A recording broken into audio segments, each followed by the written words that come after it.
So since we just talked about the double arm lock from the neck grab, let's go into some detail. I just want to give you guys some details on it.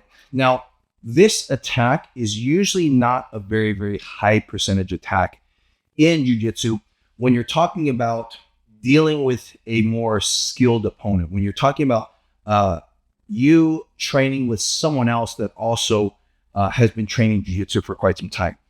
But it is a great attack against an unskilled person.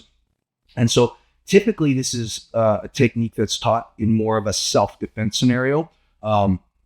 Someone has thrown someone down on the ground. It's used a lot. It's very, very important in a women's self-defense program where a man is in between their legs and grabbing them with two hands around the neck. So let's talk about this arm lock real quick.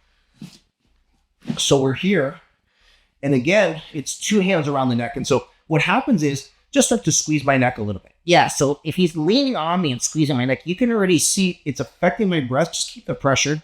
And I'm already changing color, right? So the first thing I got to do is, if I'm probably a few seconds from passing out from here, I have to relieve this pressure. So I have to stretch my legs.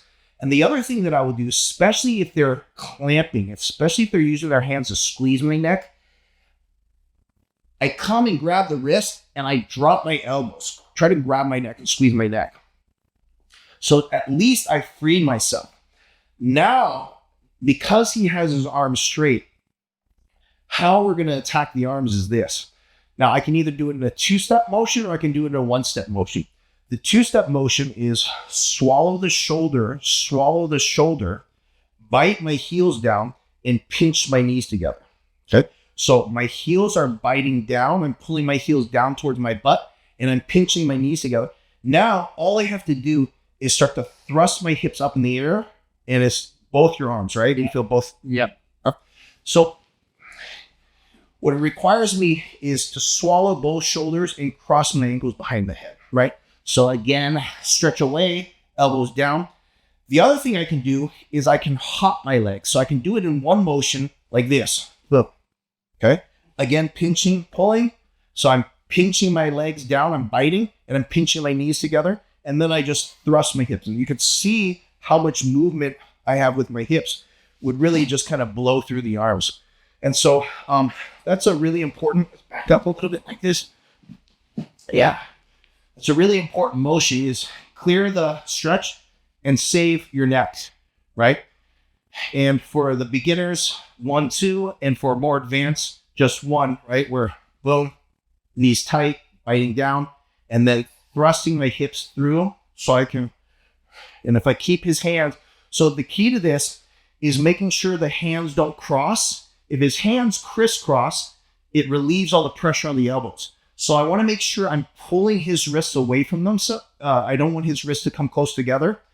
And then I'm keeping his hands on my chest. I don't let his hands slide down.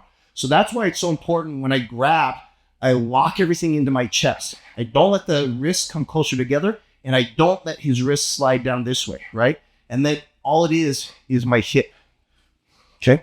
So it's a great arm lock. It's a really fast arm lock. And you can see the motion that we're using for the more advanced students when we're doing it in one step is the same motion that we talked about when we're doing our warm-up exercise. So remember how we were shooting our hips up towards the ceiling, right? Stretch. That's the motion I need. I need to shoot my hips up, and I need to basically project my hips up into the air and clamp down on his shoulders.